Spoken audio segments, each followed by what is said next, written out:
Hello, everyone, and welcome to LSE Ideas and today's Meet the Leader session. As you know, we host this series in the form of fireside chats with leading practitioners from the world of strategy, diplomacy, and quite simply the world of getting things done and solving wicked problems. Please note that as before, this event is being recorded and we expect to publish it online. We'd also like this to be as interactive as possible. So if you have questions, please feel free to put them into the Q&A box and we'll try and get to them as soon as we can. We have 1 hour in total to go. Our distinguished guest today, as you know, is David Craig. David is co-chair of the Taskforce for Nature-Related Financial Disclosures, TNFD. He's also co-chair of the India-UK Financial Partnership, is an executive fellow now at the London Business School and a member of the City of London Competitiveness Advisory Board. He was the former CEO of Refinitiv, one of the world's largest providers of data analytics and technology to financial markets. I first met David in January 2014 when he was president of Financial and Risk at Thomson Reuters, and subsequently we've been on a panel together at the World Economic Forum. And recently we have been talking about natural assets, biodiversity, and perhaps how to mobilize university students to road test nature-related disclosures by companies. But maybe more on that later. First of all, David, welcome and thank you so much for joining us. Thank you, Lutfey. It's a real pleasure to be here today. Great. I'd like to go through your professional journey, through a timeline, your leadership journey, some of the transitions, some of the decisions, some themes that might pop up along the way, and then we'll come to the present day and look to the future and the challenges that you're working on right now. So my first question, I notice that you used to be a cadet pilot in the Royal Air Force. Is that, were you influenced by Top Gun? Well, who wouldn't be influenced by Tom Cruise and Top Gun and the dream of hurtling around the skies and being a hero? So yes, that was part of it. I've always loved flying. But actually my girlfriend at the time joined the Air Squadron. And I was very worried about her hanging out with lots of Top Gun lookalikes. So I thought the only way to stop that happening was to join myself, and luckily that strategy worked. In fact, we've now been happily married with 3 children. Wow. So we actually learned to fly together in the RAF, which is a tremendous experience. Amazing. Particularly around the training. So and we recently went together to see the new Top Gun, which was even better than the first one, as everyone I know has seen it would think so. Exactly. We went to watch it today with my family, actually. And then you were with American Management Systems for some 7 years in the 90s. I think you were working on a project with London Clearing House as well.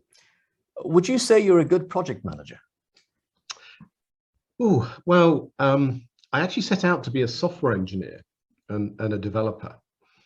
And I quickly learned that I was surrounded by some very, very clever software developers, people who had inhumane capabilities of producing great code. And I'll be very honest with you, whilst I am proud of some of the software I did develop myself, I think I learned quickly that I was probably better at leading developers than actually being a developer myself. I'm an engineer, I love solving problems, and I have the whole idea of taking a business problem and trying to create software and technology that can solve it and address it. So actually, I think I preferred and enjoyed being a leader and a project manager than being a software developer. I used to spend hours trying to get rid of my bugs. I could never really quite find them. And then Pavel or some of the people I'd work with would, look at my code, and within 30 seconds, they'd spot it straight away and call me an idiot. And I think it was a bit of a humbling experience for me to realize I was probably better at leading and managing and helping and supporting than actually producing software myself. But I still love to develop software now. I still actually dabble a little bit in software development. Does that perhaps explains does that explain the move to McKinsey after that? I think you were there for 7.5 years. Well, a little bit, yes. So I was tremendously lucky. I had been leading major projects. I'd been fortunate to live and work in Spain and the Netherlands, in the US, and then I led the software development project for London Clearinghouse for SwapClear, which was a fantastic success. And my challenge was I didn't really know enough about business, so I was solving business problems without really understanding the true business context. And a friend of mine said, "Well, why don't you come to McKinsey? We'll learn all about business." And McKinsey was setting up a business technology office. Its sole purpose was to really build that interface between technology and business at a time in late 90s when technology was just evolving and emerging, and business people were getting really interested. So it's a fantastic opportunity to join McKinsey, and it was a great 9-year, if you like, immersion in the skills of business experience. Right. And was it a case of you joining a client when you then moved on to Reuters? Yeah, well, I was very lucky. I had some tremendous clients. I worked across the financial sector, media sector, various industrial technology firms. I did about, I think, 8 or 9 projects for what was then Reuters at the time with Tom Gloser, the CEO. And then actually I was on sabbatical. I'd been working quite hard, like most McKinsey consultants were, and I was on sabbatical in New Zealand. And Tom rang me up and said, "There's this major acquisition happening, and would I like to come on board and lead it?" He described it as doing a proper job as opposed to being a consultant. And I didn't sort of really understand what that meant until I probably did the job myself. And I really then appreciated what a real proper hands-on job was versus giving advice to people about how to do their jobs better. I see. So the acquisition was already on the cards by the time you decided to move. And, to those of us from the outside at around that time, Reuters, the name is synonymous with the news agency. Is it true that by that time, financial data was already by far the biggest revenue earner for the group, and news was some 10% of turnover, that sort of stuff? Well, it was coming. I think when I joined Reuters as head of strategy, just to give you one indication, at a peak data volume, we were delivering, I think, 250,000 message packets a second. When I left Refinitive a year ago, that figure was up at 15 million. Oh. So just to kind of trying to figure in the maths of the exponential increase that was, over 15 years. But every year you're seeing a doubling of data rates, both on the consumption and the distribution side. So 2007, I think we were just at the start of this explosion of data and analytics and the new technologies that were there. We crossed a really interesting Rubicon. I think it was 2016. We discovered we had more customers who are machines than humans. And it was with my marketing team, and we all scratched our heads and said, well, how do we market to a machine? And how do we create machine loyalty versus customer loyalty? It's a tremendous discussion about the differences of that. And I think it goes to show the change that's happened in financial markets around data. So what does it actually mean to have a machine for a client? Do you mean these are what, API connections from your machine to somebody else's? Well, these are trading algorithms, these are pricing algorithms, they're reconciliation machines. I mean, they're designed and built by humans. They're constructed, but they're designed to then automatically take data feeds, right, and use them to trade, or use them to reconcile, use them to price match. All sorts of things would be happening. And so, you're actually, what you're really doing is you're investing your time and effort and your sales and your customer service into the development community. Right. Which we did a very good job of, so the development community could find it as easy as possible to build against the APIs, and then eventually in the cloud to create their algorithms and their machines. So it's a very, very different way of thinking. When I joined Reuters, it was more about screen-based consumption from humans, less about APIs and feeds, and certainly the cloud hadn't even been really discovered by then. Right. So a lot of change happened in that 10-year period. I see. So back end to back end was where the connections were taking place. So 2011, rock bottom. Actually, before we get to 2011, let's talk about the global financial crisis. So that happens, I think, a year or 18 months or so after that big merger. What did you think would change, or what did change, and how did you respond to that? Well, it was a very interesting day when Lehman collapsed. In fact, I remember calling up the the journalists on the floor in the building and saying, there's a lot of people standing in, I think it's the 15th floor in Lehman Brothers.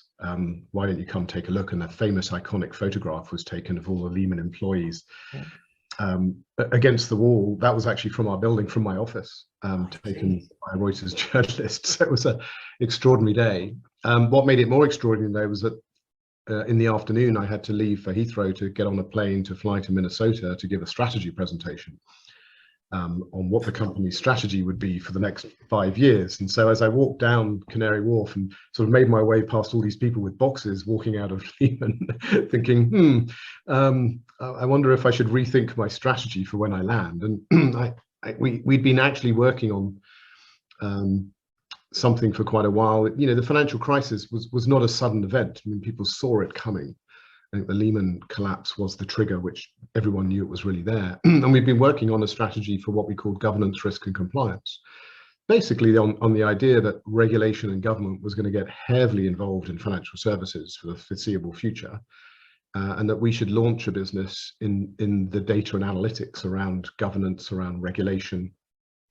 Sorry, can I just ask, was this roughly when was it? Was it after Lehman collapse or before that you had already thought of this as a cluster? We'd thought of it before. The Lehman collapse, of course, was the trigger point which told us it was really happening. And in fact, I landed the afternoon in Minnesota. By that time, AIG had been bailed out, and it was clear that the global crisis was in full swing. And the board unanimously supported the idea of investing in a GLC business because growth wasn't necessarily going to come from the normal ways of trading. It was going to come from other areas. So you could call it fortunate timing, or you could call it foresight of what was happening. But we had a vision that said that regulation was really going to take over in a big way of financial markets, and that everyone on the trading floor to back office to control would have to have much better understanding of regulatory change, how to manage it, how to process it. And that's why we started the GRC business that I kicked off really in earnest after that board meeting.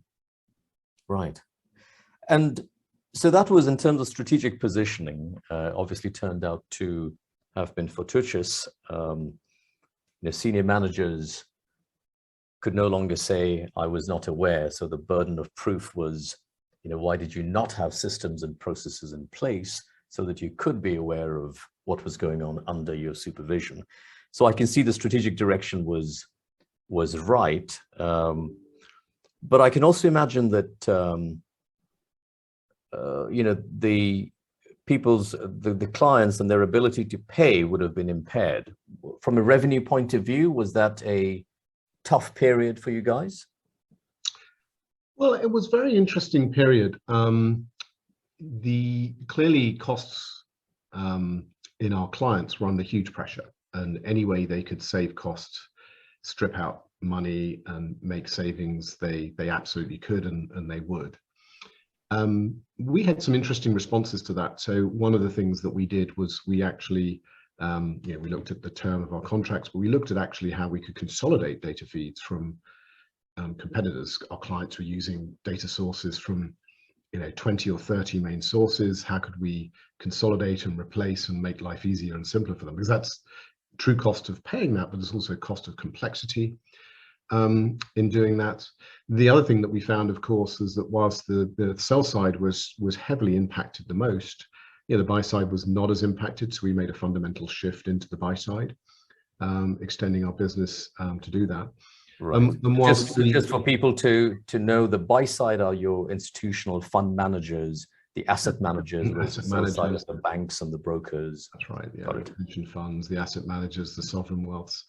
And then whilst the pressure was predominantly on headcount and costs there, the spending on automation and data feeds actually increased all the way through that period. So we saw some fundamental shifts from the sell side to the buy side, from human activity to machine activity, from speculation to more regulation. So three sort of big shifts that we geared into to do that. And the regulatory shifts and the regulatory pressure created all sorts of demand for new technology and services. So instruments, one of the problems through the financial crisis was that people weren't pricing their book. Things that they thought had value or were liquid turned out to have no value or were liquid. So some of the regulatory pressure said you have to price your book, and you have to price illiquid instruments as well as liquid instruments. And that was driving enormous demand for new data. So, really the financial crisis, and something I've learned through, the phrase of never waste a crisis is always about change. Races are won in corners, not the straights, as they say. And if you can adapt to the change of what's happening in the market, you can actually come through that very successfully. Wow. So, and then 2011, I don't know whether it's you or somebody said that's when the business hit rock bottom. I don't know why that is the case. Is that true? And it is true. So, what was that? My own personal journey was I was enjoying myself running this GRC business, which was, this new capability we'd built in Thomson Reuters. And it was enjoying 30% growth. We were growing it to several $100 million. We'd acquired several companies, including WorldCheck, and really everything was going fantastically well. But the main part of the business was struggling. Struggling because of the financial crisis, the pressure that I mentioned on headcount and costs, and also some of the post-integration pains that had happened from the Thomson Reuters merger 4 years before.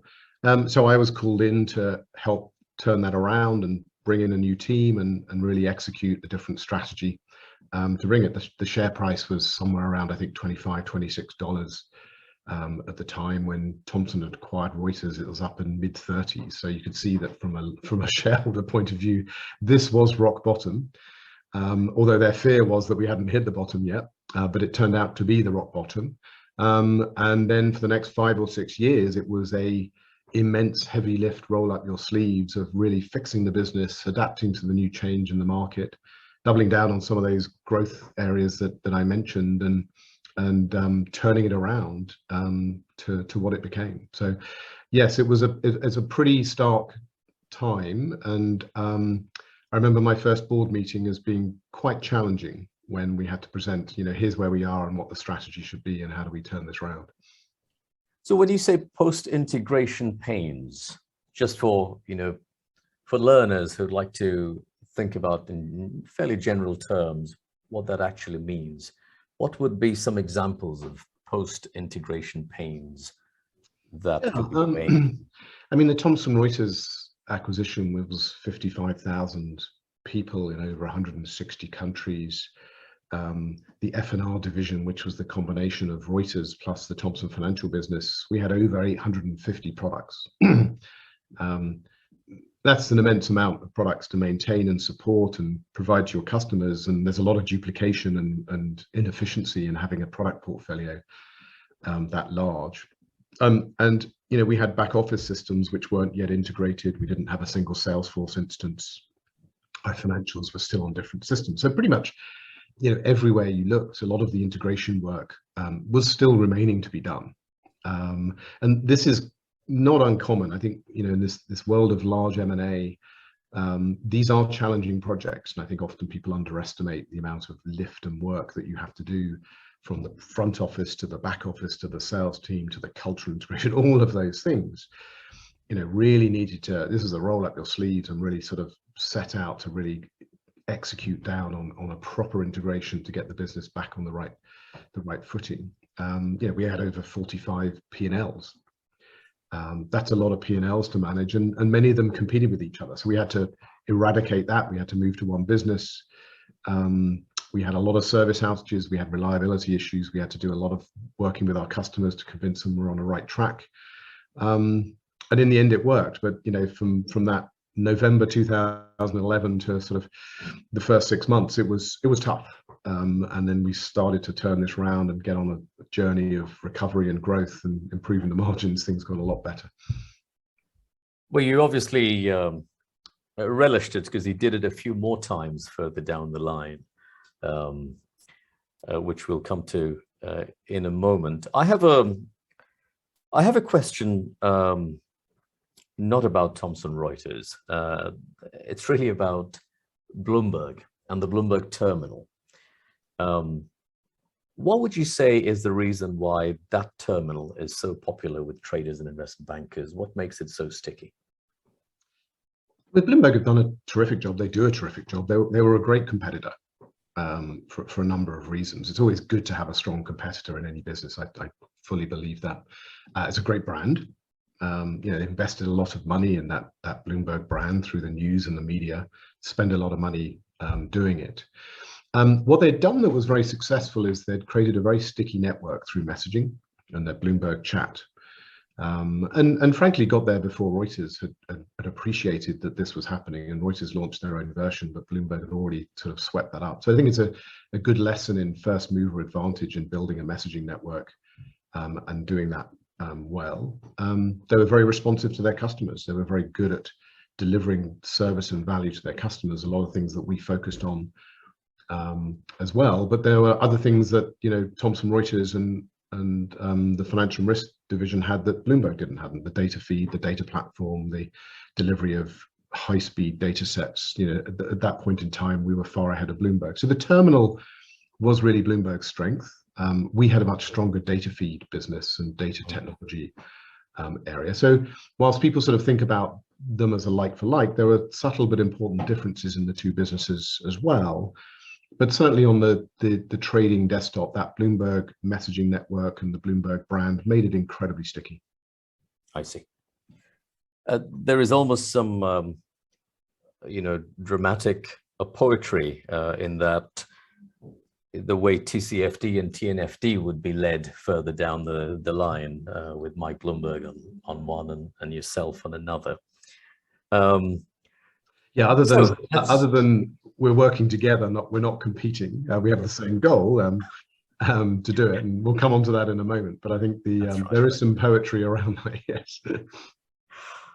So we're almost coming to the present day. 2018, we saw what at that time we thought was a massive acquisition, or at least a divesting. Thomson Reuters announced it was divesting its financial and risk unit to Blackstone, the US private equity firm, retaining 45% for themselves, but 55% went to Blackstone. That was when Refinitive was born, with yourself as the CEO. Tell us about that episode, brand, strategy, culture. How did you execute that part of this journey? The history of this is we got the business back to growth. We got the business back at 30% plus margins. We're actually performing pretty well. But we also saw a couple of things. We saw a lot of potential for the business if we were making investment to grow even higher. And we saw the need not just to invest still in our own back office and product systems and technology, but we saw the evolution of cloud and new technologies really coming fast on the horizon. And Jim Smith, the CEO of Thomson Reuters, and I spoke a lot about how do we get the strategic investment into this business that we really need. And Thomson Reuters was a great home, but it didn't have necessarily the capacity to bring in that kind of investment power into this. So this was really a partnership with Blackstone, where they came in. Thomson Reuters remained a significant stakeholder in this, but Blackstone allowed us to invest, to radically reshape and restructure the business, to put 500 million investment a year into the new technologies like cloud and machine learning, to simplify the business, to help streamline the back office, do the things that we just couldn't do at the pace that we could at in a public Thomson Reuters, and really focus down. And it was a tremendous opportunity, one that if I ever got the chance again in my life, I would jump at, of creating strategy, culture, and brand at the same time. Launching a new business. We called it the world's newest, oldest fintech. I mean, we had 180 years history, but a tremendously new culture, a new name, and a lot of energy behind Refinitive to change. And it was a fantastic partnership for all sides. In fact, Thomson Reuters share price, from the down days of 2011 of $25 went up to $120. I think over 6 months ago. So they were extremely happy with how this worked out. And in fact, their businesses performed better.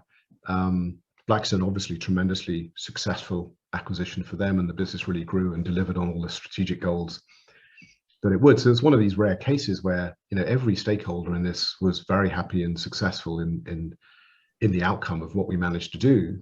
And I think we also demonstrated that whilst the rationale for the Thomson Reuters merger and acquisition might have made sense at the time. With the explosion of data and the change in the marketplace for financial markets, the financial and risk business sitting alongside a legal and a tax and other businesses, they didn't fit well together. The pace, the speed, the demand for data. Of course, there's those things in tax and legal, but not to the exponential explosion that we are seeing in financial market.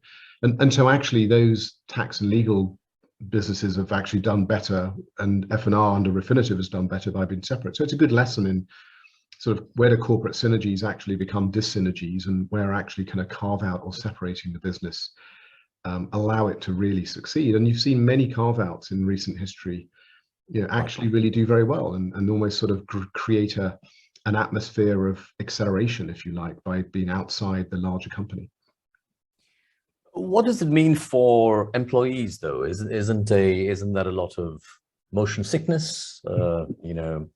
We were at this speed before, and now we're going to be at this extra speed. All of the disruptions from public to private. How did you deal with that? Perhaps focusing on the heart, not just the mind, rationale for this arrangement.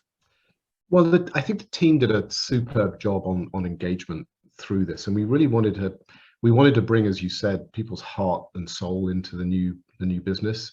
We'd been through a Thomson Reuters acquisition and merger, which had been fairly tough on people. We'd been through this recovery, which had been quite tough, and we really wanted to have people see that this was an energizing moment where actually we would enjoy ourselves in creating this high growth, innovative business with a new brand. And for many people, that was fantastic. And for many people who actually been there many years, they saw the unlocking of the potential and what they could do. For some people, not everyone was happy. I'm sure some people actually enjoyed being in a public company at a slightly slower pace of how things were happening. But for the vast majority, I remember speaking to lots of employees across the world, and we did a number of things which really enable people to have a lot more accountability for their own success. They were really enthused. Our employee engagement scores, which was one of our most important measures alongside customer engagement, really rose. They rose by 10 percentage points through the carve out. And we did a number of things with our operational centers in Bangalore, in Philippines, in Bangkok. We put a lot more leadership and autonomy into those centers and removed layers of management from London and New York, and did a number of things that really, if you like, unlocked and enabled people to take a lot more responsibility for the success of the business. Right. To do it. So I think on the, strategy is strategy, but what I learned through that is it's people, Exactly. it's engaging and putting people's hearts and soul into this thing, which really makes a successful company to do it. And I think we did a really good job of that. Let's stay with this people issue a little bit longer before we go to the London Stock Exchange Group acquisition. And if I could just remind our attendees that if you have questions, you can either put them in the Q&A box, or if you'd like the microphone open and speak directly, you're welcome to do that as well.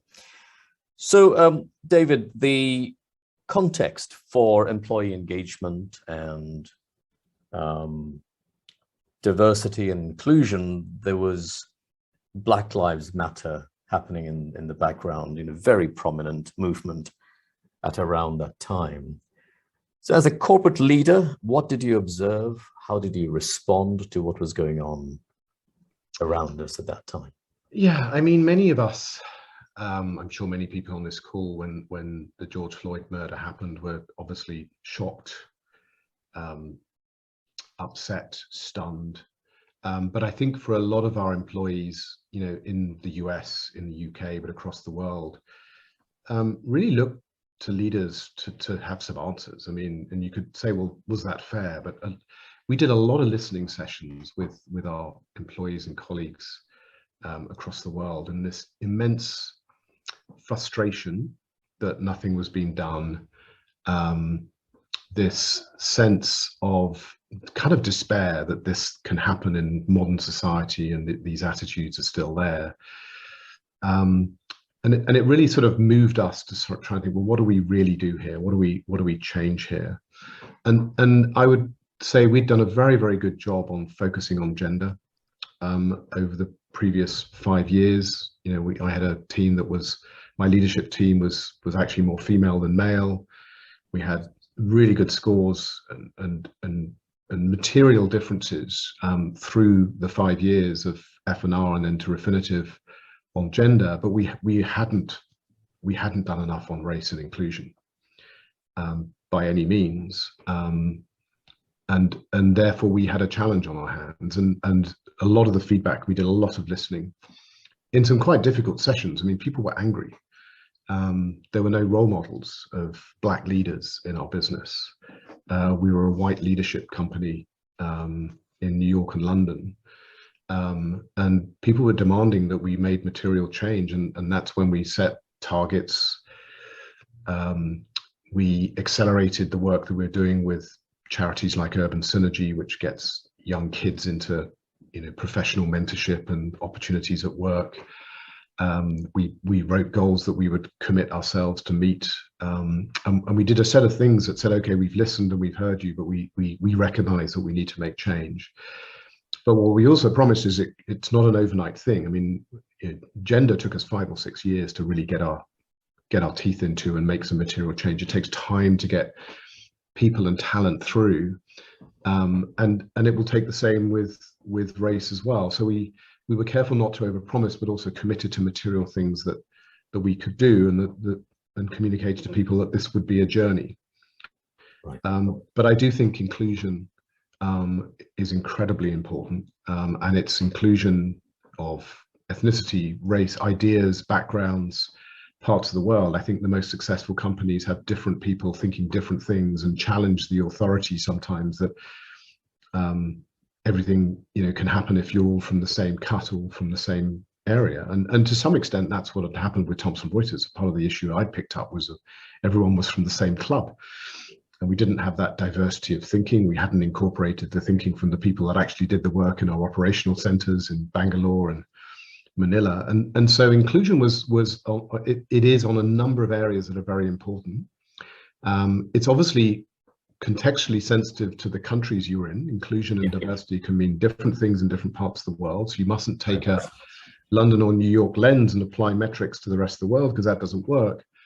But you have to create a culture in which you have inclusion of thought, of thinking, and diversity from lots of different backgrounds to really succeed. So to me, this was a talent issue. This was about how do we create an organization that is high performing, because we've got the best talent in the world and the best ideas, irrespective of where people are from their backgrounds and some of their beliefs. Right. The other thing that we did also is we said, how do we help the industry? So we did a partnership with Fortune 500 in the US, where we actually encouraged companies to commit and also disclose their numbers, which is a legal requirement in the US, but then to put that into a metrics, and we did a benchmark, and we were very transparent about that. So we also try to create the tools and capabilities for the industry to create change, as well as change ourselves, and that was tremendously important. I remember the benchmark coming out every year, where companies would be delighted that they were at the top of the benchmark. I think Microsoft was at the top one year, and then the next year they would go down a bit and sort of call me up and ask why the methodology had changed or what had happened. And it was, people were taking it focuses the mind. Well, what gets measured gets managed, as they say, and transparency, if you treat the metrics and the numbers in the right way, does make a difference, because I think having transparency on ethnicity in companies' leaderships is important, but you have to take it into the context of the country that you're in. In some countries, it's actually illegal to even ask your ethnic background, and in other countries, it's legally you have to disclose it. So you've got very different situational context around the world that you have to deal with as a leader of a global business. I see. On a last question on this topic, lockdown. How do you practice inclusion when you have, I don't know, you had some 18,000 people, 120 locations, working from home? What was that like? I know we jumped forward in the timeline, but maybe if you could address this as well. Gosh, well, it seems so long ago, but it wasn't that long ago for many of us. And, I remember on I think it was a Thursday, the numbers of COVID were rising. China and the Beijing office had been in lockdown for a couple of weeks. We were seeing, we had 140 offices, I think, at that time around the world, and we were seeing the numbers go up. And there was a lot of talk about stopping people going to work and locking down, which, at the time everyone thought, this is not going to happen. I remember Alex Fergus, my HR leader, rang me up and said, we should actually call this now because it's going to happen, and much better to get ahead of it. And we have a real responsibility to our colleagues, their safety, the safety of their families and communities, and that's the right reason to do it. Now, the good news was, particularly in our operational centres, the team had been rehearsing this for 3 or 4 weeks. So they've been having people work from home to test the infrastructure and all of the areas. And we'd also been very fortunate, and we'd rolled out Microsoft Teams and other collaboration tools literally just 4 months before as part of our digitization of the workplace. So we were quite fortunate that that infrastructure was in place. But I remember thinking at the time, my goodness, Alex, you're suggesting that we take 18,500 people in a $6 billion revenue business and have everyone work from home from Monday. Is this going to work? But we really had no choice. And so that's what we did. We did a huge amount of communication about what was happening. People were scared, they were worried. There was a lot of help and support. It wasn't easy. We had still, many people without laptops or infrastructure at home that found this quite difficult.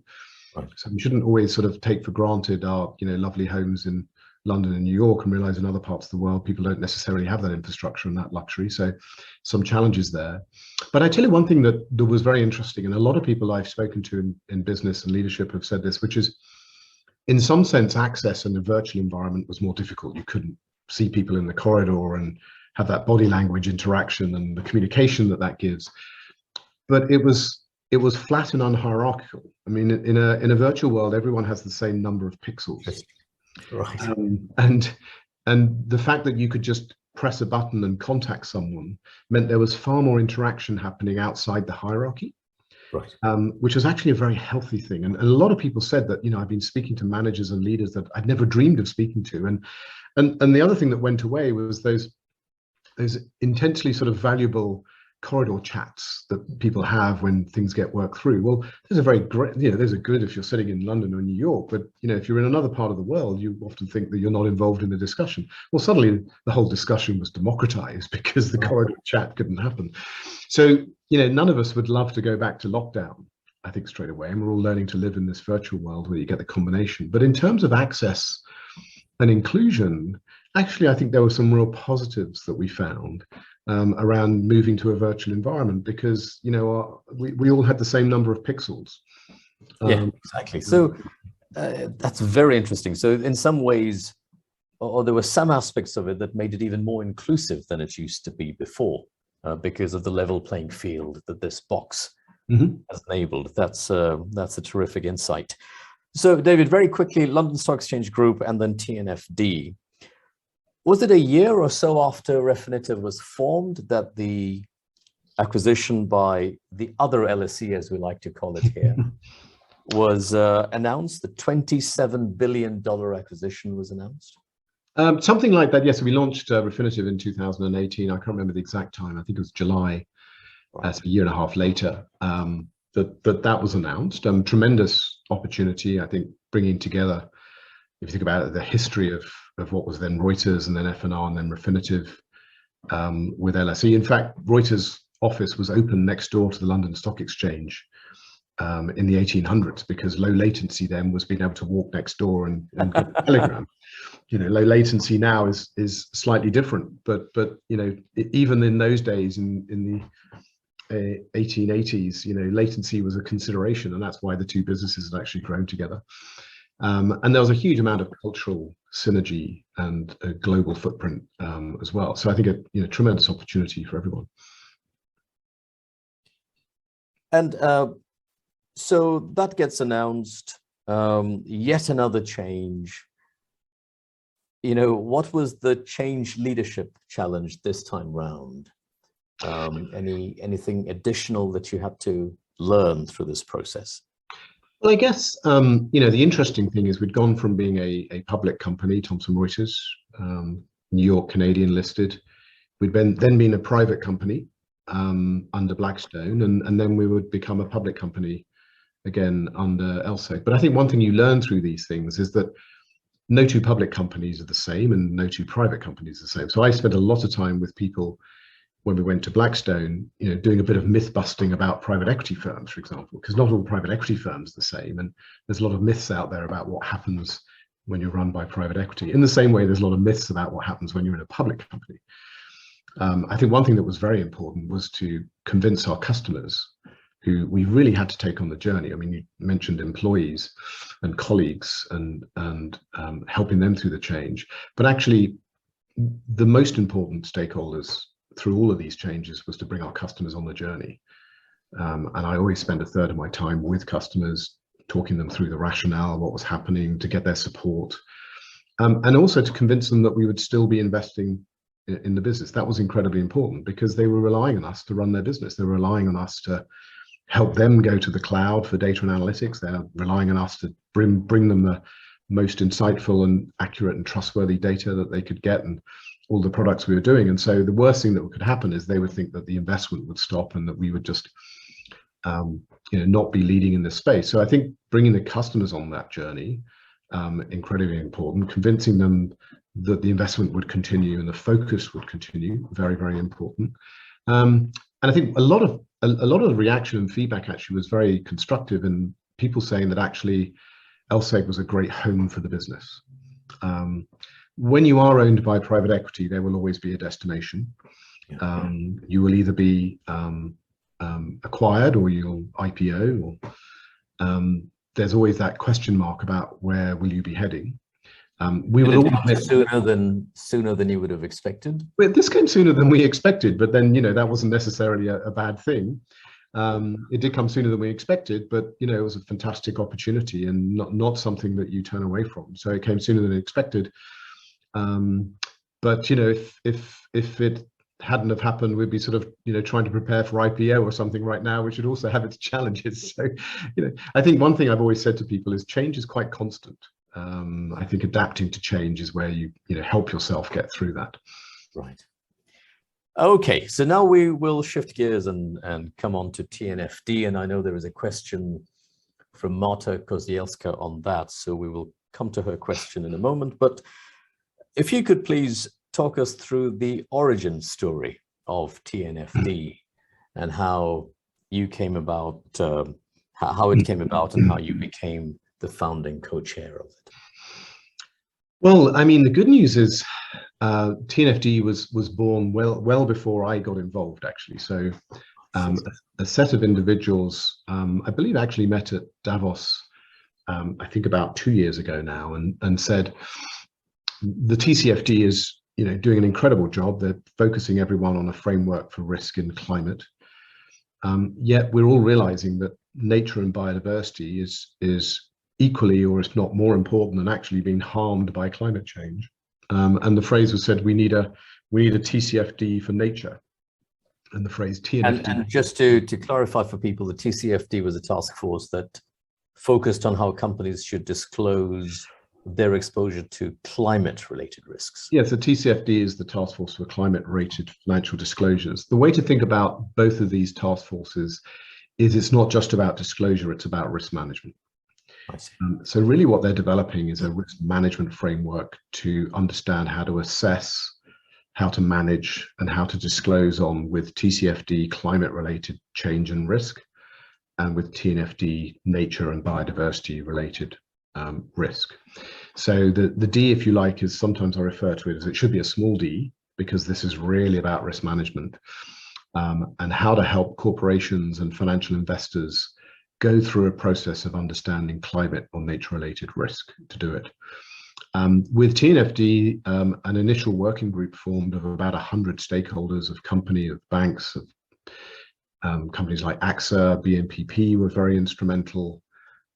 Leading scientists got involved, and they spent almost a year scoping out what should the TNFD focus on and how should it do it. It's some really good preparation work of really scoping and defining the goals of the TNFD. Could I ask, David, what is one example of something that in this space that is not covered by TCFD that requires a TNFD lens? Oh, there's plenty. So if you are operating in the food and beverage industry, for example, you are heavily reliant on natural products, to create the products that you're selling. You're very reliant on water. So you're reliant on ecosystem services, as we call them, to provide fresh water for land, soil fertility, to grow the plants, a whole set of things that you aren't necessarily incorporating into your risk management framework. Right. Because if you run out of water, or if the land fertility is destroyed because of excess use of fertilizers, for example, your production is going to go down, or you're going to have increased costs to do it. Same if you're an industrial company. Industrial companies use a lot of water. They do mineral extraction from the ground. They can have impact on ecosystems. So, the climate side, in a way, is vastly more simple, because you're really talking about greenhouse gas emissions. Right. Whereas the nature side, you're talking about the entire 360 view of the natural system. Mm. So we break it down into 4 realms of the earth, the oceans, the fresh water and atmosphere. And of course, atmosphere includes greenhouse gases. So if you like, TNFD is a holistic framework that includes climate change, but includes all the other aspects of the natural system and the ecosystems as well. And there's been many, many studies, and I think probably the best and most famous being the Dasgupta review over a year and a half now, about how economically we're so dependent on nature. And the World Economic Forum famously published their 44 trillion of world economic output is dependent on nature. Some would argue that 100% is dependent on nature, and others would argue that we can't put a price on nature. But if you look at just what's happening in bees and pollination, I mean, we're running out of bees. Right. When you run out of bees, then you run out of plants and food, and we have a food crisis at the moment because of what's happening with not just the war in Ukraine, but because of temperature rise and excess use of fertilizers, temperature rises. So what we're seeing, and the penny is dropping, is that when you look at climate change and physical risk, what you're actually focusing on is damage to the natural system. So this is why we have to work on TNFD at an accelerated pace. Right, right. I have some more questions on this, but Marta, would you like to come in with your question now? Yes, sorry about the home background.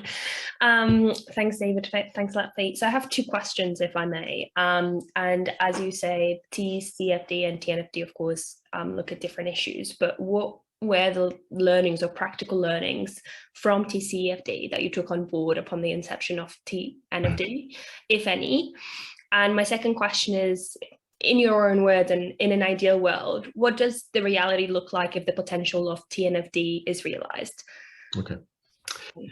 So 2 super questions. So we have worked closely with the TCFD team and made haven't hidden by the fact that we've actually reused a lot of their framework, not just because they designed a good framework for risk management, but actually when it comes to the adoption of these frameworks, which after all, that is the measure of success, that these frameworks are used, having the similar language and approach, the 4 pillars that we've used around risk management, having that the same as TCFD has been very, very well received to do that. I think there's many other aspects of what they've done around their engagement approach, their leadership from the market. The fact that we are informed by science but led by the market is very important, because ultimately we need the market to adopt this and to use this. Ultimately, I think it will be mandated by regulators around the world, but you don't want to do that before the market has really designed something and tested it that could be used. There's a lot of lessons learned from doing that. But there are also some important differences. When it comes to TCFD and climate, unless you're looking at physical risk, you generally don't have to look at the location that you're in. If you're emitting CO2 or greenhouse gas equivalents, it doesn't really matter where you're doing it. But with nature, you absolutely have to focus on the location and the ecosystem specifics of where you're doing it, literally down to the square kilometer. So there's a very, very important difference between nature and climate, but the 2 of them converge when it comes to physical risk. And we talk about nature and climate, TNFD, TCFD being 2 sides of the same coin, and they converge in many other areas. And then your second question, Marta, is what would great look like? I mean, ultimately, we want to redirect financial investments to nature positive outcomes. what does that mean in reality?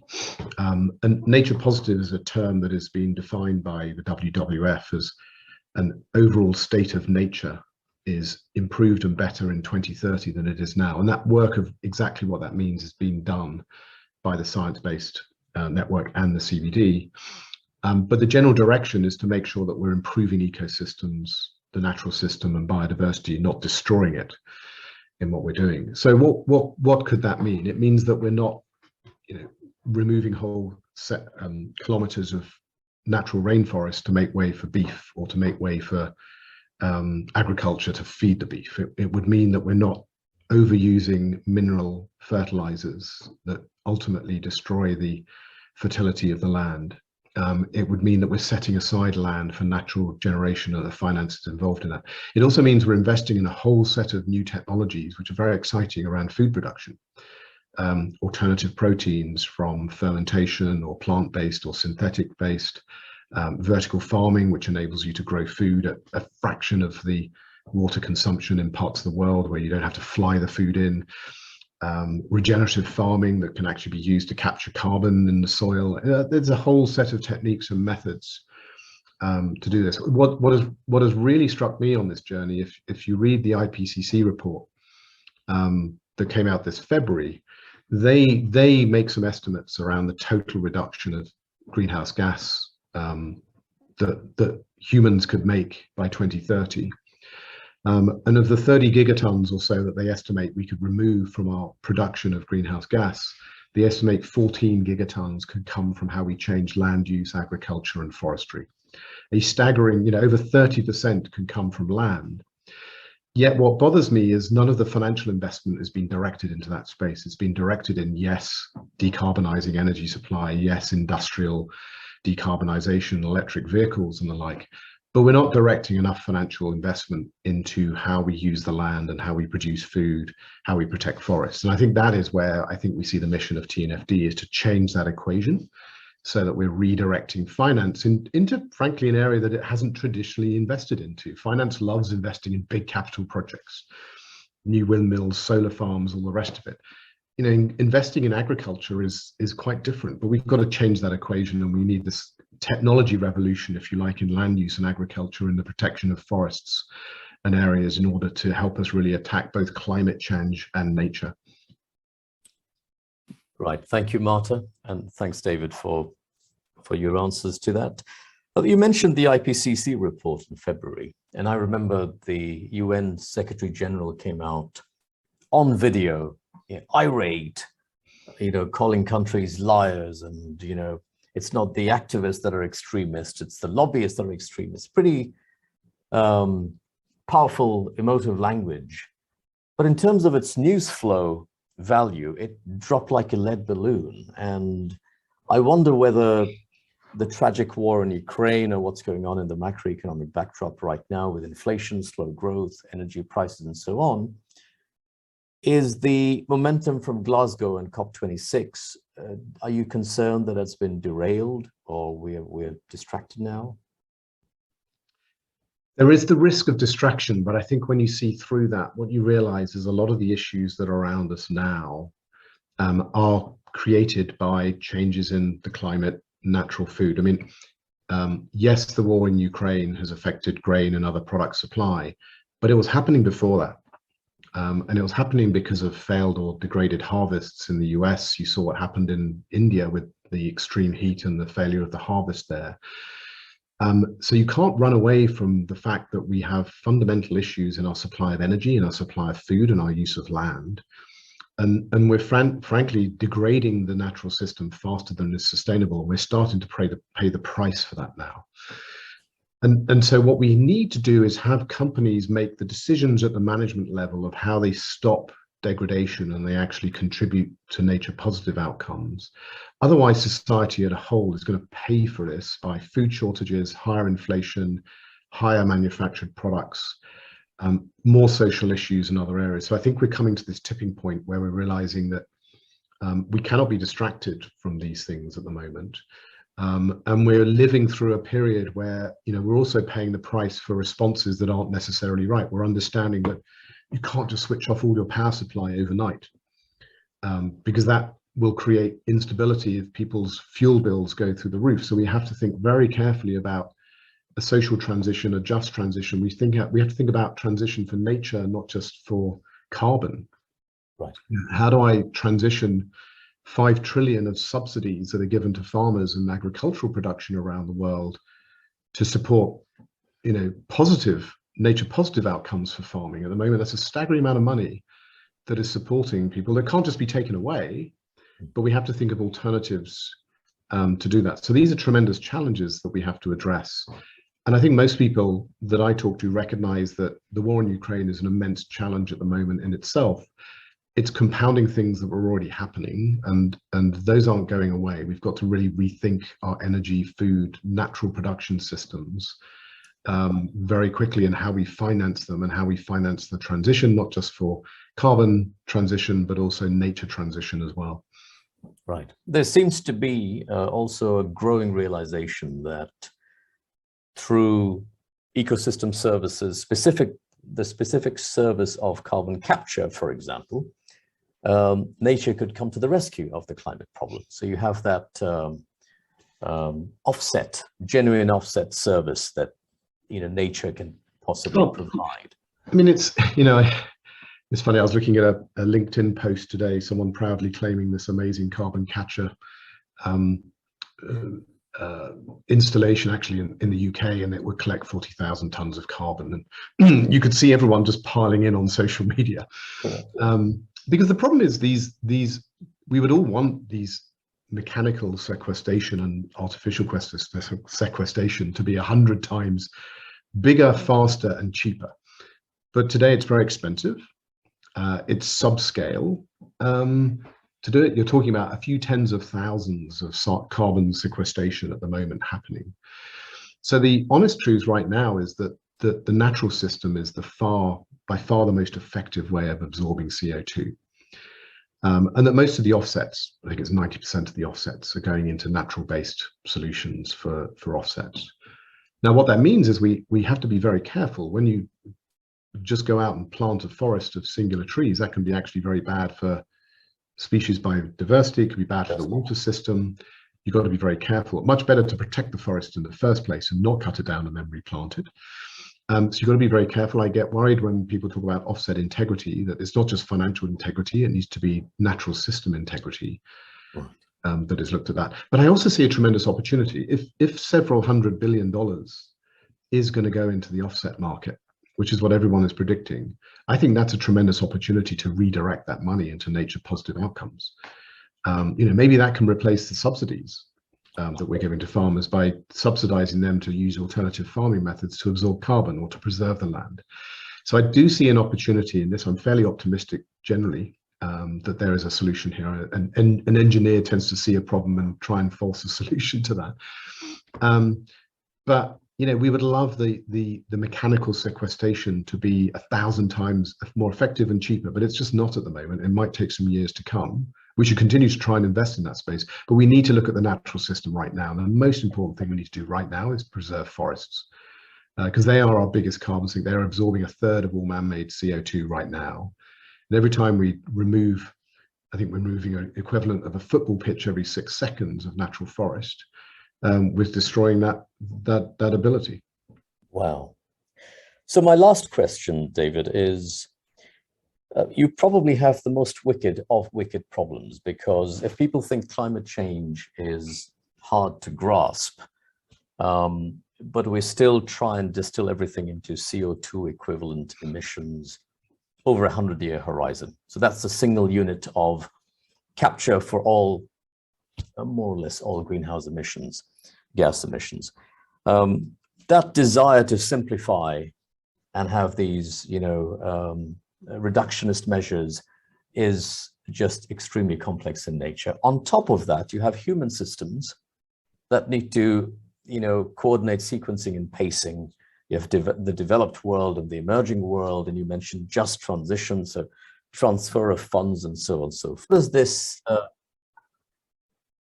how does this systems leadership, how do you lead change when you're dealing with this highly complex, chaotic system of systems? Yeah, well, a lot of people sort of, they say nature is so complex. How do we address this? And to some degree that's true, but we can't use that as an excuse. We have to motivate people around what is at stake here. And it's not really the survival of the planet that's at stake, because actually the planet will do very well without humans. It's the survival of humans that's at stake, because we cannot support the growth in human population with the way that we're degrading and using our natural systems, and we're doing it for relatively low, almost zero cost. So our financial valuation models have to change. We have to incorporate a price for carbon. We have to incorporate a price for nature. That's what we have to try and encourage people to do through these frameworks of how we address it. What really motivates me is the amount of people, even the last 12 months I've been doing this, the explosion in data sources. We launched, I think it was 1,200 low orbit satellites in 2020. We are now analyzing every square kilometer of the Earth in various different forms, at least once a day. The data sets, people say, oh, there's not enough data. I mean, that's rubbish. There's plenty of data out there of what's going on in every part of the world. Can it be refined? Yes. Can it be joined up better? Are there specific metrics? No, not yet. But there's plenty of data. So I think part of our job is almost, help people through the complexity, create something that is robust scientifically, but simple enough for financial markets to do. But we've got to train people. We have a lot of fantastic scientists and ecologists, and we have a lot of fantastic financial analysts, but we have very few people that do both.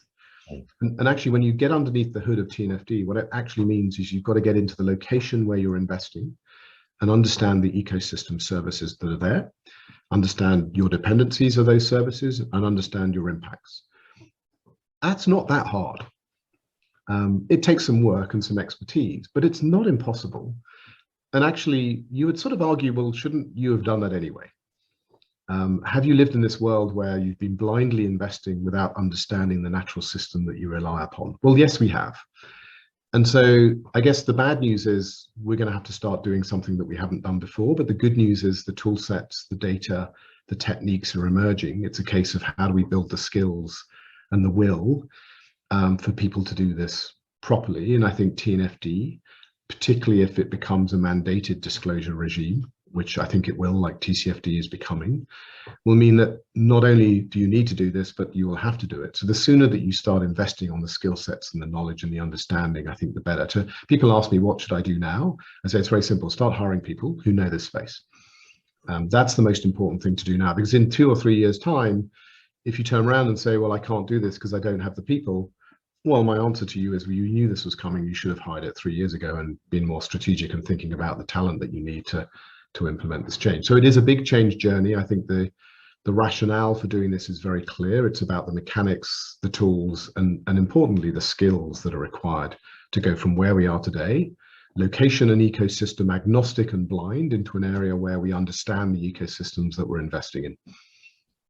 Wonderful. Well, as a educational institution, we love to hear that, particularly given the cross domain expertise that we like to bring together. So with that, we have come to the end of our time, David. We're so grateful. Thank you so much for your time, for your insights, and I wish you all the best and all the success of Top Gun and Maverick as you go forward. And I hope we'll stay in touch. Thank you very much, and thank you very much to the LSE. Thank you. Take care. Bye-bye.